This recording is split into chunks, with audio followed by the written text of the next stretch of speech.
So we already know that sunscreen जो है हमारे पूरे स्किन केयर का बहुत ही इंपॉर्टेंट हिस्सा है एंड यही हमें हेल्प करता है to prevent anti ageing, fine line, wrinkles and obviously tanning. तो लेकिन राइट फॉर्म ऑफ सनस्क्रीन मिलना वो भी अंडर अ बजट बहुत ही इंपॉर्टेंट है। तो इस वीडियो में मैं बात करने वाली हूँ 6 सनस्क्रीन के बारे में जिन्हें मैंने over the period of 2 years test किया है। तो आप ये मान सकते हैं कि मैंने हर सनस्क्रीन को अपनी स्किन पे काम करने का अच्छा खासा मौका दिया होगा और ये 6 के 6 बहुत ही फेमस है, बहुत ही वायरल है।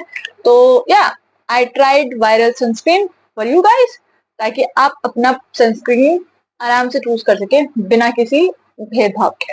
हाय guys, welcome to the channel Fabi and me and without any further ado let's start the video.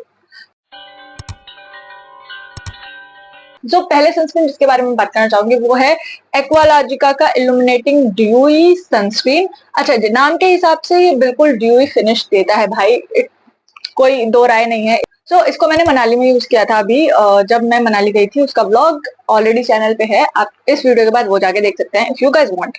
सो इसको मैंने वहां यूज किया था एंड और उससे पहले भी मैं यही यूज कर रही थी। तो it has SPF 50 PA 4+ UVA and UVB rays protection. ये ड्यू सनस्क्रीन ऑब्वियसली ड्यू है, व्हाइट कास्ट नहीं देता।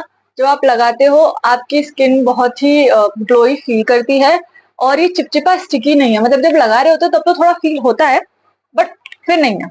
एक चीज तो मुझे इसके साथ अच्छी नहीं लगी वो थी इसकी स्मेल। ओके, इसकी स्मेल जो थी ना, जब भी मैंने इसको लगाने के लिए पंप किया है तो एक जो फेविकॉल की स्मेल आती है ना वो थी।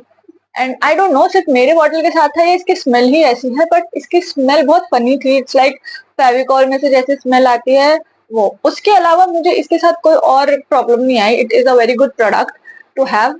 अब सिर्फ मेरे बॉटल में थी या एक्चुअली इसकी स्मेल ऐसी है, आई डोंट नो। अगर आपने किसी और ने ये फेस किया है इसके साथ तो मुझे जरूर बताना। बट सिर्फ स्मेल इसको इसके लिए ब्रेक और मेक नहीं है। Combination skin, if you have oily skin, if you have dry skin, ये सब पे अच्छा खासा चल जाती है एंड ये आपको एक अच्छा ग्लो प्रोवाइड करती है। नेक्स्ट सनस्क्रीन है ना, ये इस लिस्ट में नहीं होने वाली थी क्योंकि मैं कभी ये ट्राई करने ही नहीं वाली थी, पर I just visited this place and मुझे जब ये दिखा तो मुझे एक अंदर से आवाज आई कि नहीं, मुझे ये सनस्क्रीन ट्राई करनी चाहिए and that has to be Zudio का सनस्क्रीन। ये है glowy vitamin C SPF 15 PA 4+ UVA and UV protected. Okay, so it only retails for 99 and इसमें अच्छी खासी क्वांटिटी है। इसकी जो कंसिस्टेंसी है ना वो बहुत बामी सॉर्ट ऑफ है। तो लेकिन और इससे ना मुझे लगा था जब मैंने इसको पहली बार हाथ में लिया था कि बामी है, थोड़ा सा टेक्सचर वैसा फील हो रहा है तो ये चिपचिपा होगा, बट नहीं। आप जब लगाते हो तब आपको थोड़ा स्टिकी सा फील होता है, लेकिन जब ये आपकी स्किन पे सेटल होता है ना, इट्स आपकी स्किन को ना एकदम मतलब मक्खन की तरह, मतलब जितनी बार आपका हाथ जाएगा ना आपकी स्किन पे आपको एकदम ऐसा बेबी सॉफ्ट सा फील होता रहता है। भी व्हाइट कास्ट नहीं है तो या it's a good product from Zudio और ये अच्छा खासा चलता है यार। मतलब मैं इसे ऑलमोस्ट एक हफ्ते से लगा रही हूँ, इट इज गुड। मतलब मुझे इससे एक्सपेक्टेशंस नहीं थी, तो ये एक वो क्या कहते हैं इसको, ये एक बहुत ही अलग सा प्रोडक्ट निकल के आया। मुझे इससे सच बता रही हूँ, मुझे इससे उम्मीद नहीं थी to be honest, but yeah, it worked. The third sunscreen is from Conscious Chemist, Berry Bright wala, and it also has SPF 50, broad spectrum, and yeah, everything. और ये water resistant, soothing, calming and non greasy sunscreen है। Okay, non greasy. Okay, लगाते वक्त same इसका भी same है। मुझे पता नहीं क्यों समझ नहीं आ रहा कि तीनों जो भी ग्लोई डुई और ऐसे वाले हैं इसमें ये थोड़ा बामी सा टेक्सचर है इन सबका और लगाते वक्त ऑब्वियसली ये थोड़ा ग्रीसी सा फील होता है। Okay, now I am gonna say this कि मेरे कॉम्बिनेशन स्किन है, तो जब मैंने इसको लगाने के 1-2 घंटे बाद भी कभी कभी अपनी स्किन पे ऐसे हाथ लगाया ना तो मुझे थोड़ा सा ऑयली सा फील हुआ, but it's not a make और ब्रेक काइंड ऑफ सिचुएशन। ये आपको पसीने नहीं लाता और चीजें नहीं है, so that's not a deal breaker. इसमें से क्रीम भी निकलती है, जब सनस्क्रीन भी निकलती है तो दैट इज ऑल्सो लेवेंडर का कलर। या मे बी ये बेरी ब्राइट के नाम से है तो बेरी को सिंबलाइज करने के लिए, बट या दैट इज दैट। इसकी फ्रेग्रेंस भी अच्छी है, बहुत ही स्ट्रॉन्ग नहीं है, बहुत ही कम नहीं है, फ्रेग्रेंस है ठीक है। मतलब इट्स नॉट अ मेक और ब्रेक, और फ्रेग्रेंस भी बेरी की ही फ्रेग्रेंस है तो कोई ज्यादा दिक्कत नहीं है। पर प्राइस पॉइंट के हिसाब से कुछ ज्यादा छोटी पैकेजिंग नहीं है यार। 200 रुपए की इतनी सी, मतलब आई डोंट नो, मतलब ठीक है कुछ लोगों को नॉर्मल लगेगा, मुझे थोड़ा ज्यादा लगा। आई डोंट नो, मतलब वैसे ये बहुत अच्छा है if you guys want for your combination skin, for your early skin, एक सनस्क्रीन जो सब पे चल जाए कॉम्बिनेशन ऑयली और dry, this one is a steal deal. मतलब ये मस्त चलता है, मस्त मस्त मस्त। तो इस सनस्क्रीन को मैंने 2 मौके दिए हैं and it disappointed me to another level. और लास्ट टाइम तो इसने भाई मेरा बेड़ा गर्क ही कर दिया है। सो आई एम टॉकिंग अबाउट ये लोटस का सेफ सन।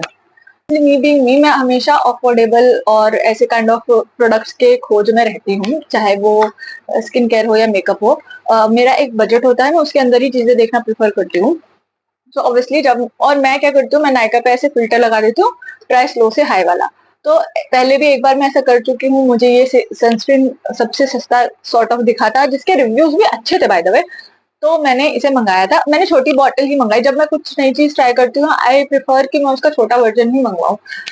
तो मैंने मंगवाया और उस बार मुझे बस ये लगा था कि भाई जब लगता है, व्हाइट कास्ट नहीं है इसमें, जेल कंसिस्टेंसी है इसकी, जेल निकलता भी जेल की तरह है, लगता भी जेल की तरह है। आपको ऐसा लगता है आप कोई प्राइमर वगैरह लगा रहे हो, which is a good thing.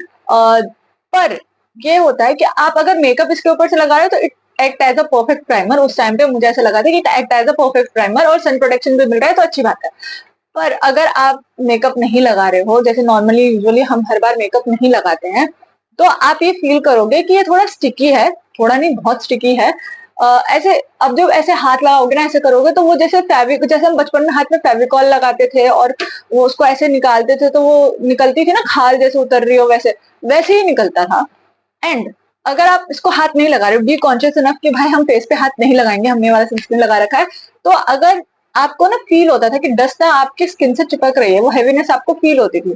ठीक है, मेरे को पहली बार में ये समझ आ गया था, तो मैंने इसको 1-2 बार के बाद मैंने इसको लगाना छोड़ दिया। बट अभी मेरे सनस्क्रीन खत्म हो गए थे और मैं जूडियो वाला लाने से पहले मैंने 1-2 दिन मेरे को ये दिखा था कि ये है, तो मैंने कहा कि चल ठीक है मैं इसे लगा लेती हूँ। मैंने इसे लगाया एंड एक पहले दिन तो वो सेम ही प्रोसेस रहा है, कोई दिक्कत नहीं। सेकेंड डे से मुझे क्या हुआ, मुझे इचिंग स्टार्ट हो गई थी यहाँ पूरे में। मतलब इट्स लाइक इच हो रहा है, बहुत ही खुजली सी हो रही है, अजीब ही इचिंग स्टार्ट हो रही है। एंड देन मुझे यहाँ पे बम्प्स, जैसे मच्छर वगैरह आपको काटा है तो आपके कैसे बम्प हो जाता है, या किसी इंसेक्ट ने काटा आपके बम्प हो जा रहा है, आप खुजली कर रहे हो, तो वैसे बम्प होने लग गए ना। साइड बाय साइड आपको वीडियो भी दिख रहा होगा कि यहाँ पे ना आपको वो रैशेस से ना वो ब्लैकनेस जो आ जाती है वो भी हो रही थी। तो फिर मैंने ये सोचा यार मैंने ऐसा स्किन केयर में तो कुछ चेंज किया नहीं है एक्सेप्ट अप्लाइंग दिस सनस्क्रीन। सो मेरा इस सनस्क्रीन के साथ एक्सपीरियंस बिल्कुल अच्छा नहीं रहा। I am not bashing lotus और एनीथिंग, लोटस के बहुत टाइम से हम लोगों ने प्रोडक्ट यूज किए हैं, बहुत अच्छे प्रोडक्ट है, but this one I don't know, मतलब ये मुझे समझ नहीं आया, या फिर इसने मेरी स्किन के साथ ही कोई झोल किया है, ये कॉम्बिनेशन स्किन वालों के साथ नहीं है, या मेरी ही किस्मत खराब है, I don't know, but I don't like this one. नहीं, मैं किसी को रिकमेंड नहीं कर सकती। सब है that is been my holy grail for बहुत टाइम से, वो भी मुझे ऐसे ही मिला था जब मैंने हायर से लोअर से हायर वाला सीन किया था, वो मुझे तभी मिला था। And it is from lacto calamine. इसको तो मैंने भाई 2 साल से भी ज्यादा यूज किया है। आप so this one has been my holy grail for बहुत टाइम से, क्योंकि मेरे को अगर कुछ समझ में नहीं आता तो मैं सनस्क्रीन के पास वापस चली जाती हूँ। So it has this clay kind of a texture, obviously उसमें लिखा हुआ है केओलिन केओलिन क्ले का है। सो आई मैं बहुत कभी कभी ना मैं नाम की ऐसी तैसी कर देती हूँ। सो केविन क्ले के साथ है ये and it is a really good. अच्छा, जब इसे लगाते हो ना तब ये व्हाइट कास्ट देता है, बट दैट सेटल्स 2 मिनट के अंदर अंदर, 2 मिनट के अंदर वो व्हाइट कास्ट कहाँ गायब होता है आपको पता भी नहीं चलता। सो बट इसके साथ एक डाउन साइड है दैट मुझे जो लगता है ये थोड़ा ऑयली साइड पे ज्यादा है, तो it's good for like combination skin and dry skin. मैं किसी ऑयली स्किन वाले को इसे रिकमेंड नहीं करूंगी, स्पेशली गर्मियों में तो मैं कभी रिकमेंड नहीं करूंगी कि वो लगाएं, बिकॉज ये थोड़ा ऑयली साइड पे रहता है। मेरी कॉम्बिनेशन स्किन है और कुछ जगहों पे ना मेरी स्किन बहुत ज्यादा ड्राई हो जाती है टी जोन के अलावा, तो मेरे लिए परफेक्ट बैठता है, मेरे लिए कुछ वो नहीं है। एंड बाय द वे ये थोड़ा ये अच्छा खासा ग्लो आपकी स्किन को प्रोवाइड करता है। तो अगर आप इसके ऊपर से कोई मेकअप भी नहीं लगा रहे हो ना, you are good to go, आपका चेहरा दमकेगा ही दमकेगा। So I have use it, comes with SPF 50 and PA++। is I guess it comes with 3+, not 4. So yeah, थोड़ा सा व्हाइट कास्ट देता है फॉर 2 minutes एंड या not recommended for oily skin, but combination और dry skin के लिए good to गो। ये last sunscreen में मैं आंख बंद करके किसी को भी रिकमेंड कर सकती हूँ, and that has to be Foxtale का ये सनस्क्रीन। मतलब भाई इसके अंदर इसका ड्यूई फिनिश है, कोई व्हाइट कास्ट नहीं देता, and perfect for all skin type. मुझे लगता है ये हर सनस्क्रीन के साथ है कि जब आप उसे लगा रहे होते हो ना, आपको थोड़ा सा ऑयली सा फील होता है, बट जैसे वो आपके स्किन पे सेटल इन होता है ना, आपकी स्किन के हिसाब से एडजस्ट हो जाता है। मतलब मुझे लगता है कि आपकी स्किन को जितना नीड है ग्लोइनेस का नहीं, उतना ही देता है। मतलब अगर ऑयली स्किन है तो शायद वहां पे ज्यादा नहीं देगा, या आपकी कॉम्बिनेशन स्किन है तो वहां पे उस हिसाब से देगा, और अगर आपकी मतलब वैसे वाली ड्राई स्किन है तो उस हिसाब से देगा। मतलब आई थिंक ये ना इसके स्किन के हिसाब से एडजस्ट हो जाता है। मैंने अपने फेस के साथ नोटिस किया था कि जब मेरे टी जोन पे थोड़ा इसका ना मैटिफाइंग सा इफेक्ट रहता है, और मेरे इस चीक वाले एरिया पे जहाँ पे ड्राइनेस ज्यादा है वहां इसका ग्रीसी सा इफेक्ट रहता है। और genuinely enjoyed using this one. मुझे ये परफेक्ट लगा। अगर मुझे कोई और समझ नहीं आएगा और मुझे लैक्टोकैलामाइन वाला भी नहीं मिलता, तो मैं ये फॉक्सटेल का ऑर्डर करके और ये मंगवा लेती हूँ। इसका भी प्राइस, और प्राइस भी ठीक है इसका, जिस हिसाब से क्वांटिटी आती है उस हिसाब से प्राइस भी ठीक है, and everything is good with this one. तो मेरे लिए out of 6 winner has to be Foxtale वाला। एंड बाकी सब भी आप यू ट्राई कर सकते हो एक्सेप्ट द लोटस वन, मतलब उसका साथ तो एक्सपीरियंस मेरा अच्छा नहीं रहा। एंड बाकी आप सारे सनस्क्रीन यूज कर सकते हो। एंड बाय द वे मैं एक डिस्क्लेमर जरूर देना चाहूंगी कि मैंने जब भी ये over the period of 2 years मैंने ये सनस्क्रीन यूज किए हैं, मैंने अपना और कोई भी स्टेप चेंज नहीं किया, मतलब प्रोडक्ट्स चेंज नहीं किया है। मैंने कंसिस्टेंटली एक ही फेस वॉश यूज किया है, 2 ही फेस वॉश यूज किए हैं कंसिस्टेंटली। एंड देन मैंने अपना सीरम भी सेम रखा है, टोनर भी सेम रखा है, अपना मॉइस्चराइजर भी सेम रखा है। तो कुछ भी अगर रिजल्ट ऊपर नीचे आया है तो वो सनस्क्रीन का ही है, बिकॉज सनस्क्रीन ही over the period of time change हुए हैं और कुछ चेंज नहीं हुआ है। So with this we come to an end of this video. And अगर आपको ये वीडियो पसंद आया है तो like share and subscribe to the channel. मैं मिलती हूँ आपसे नेक्स्ट वीडियो में, तब तक के लिए बाय गाइस।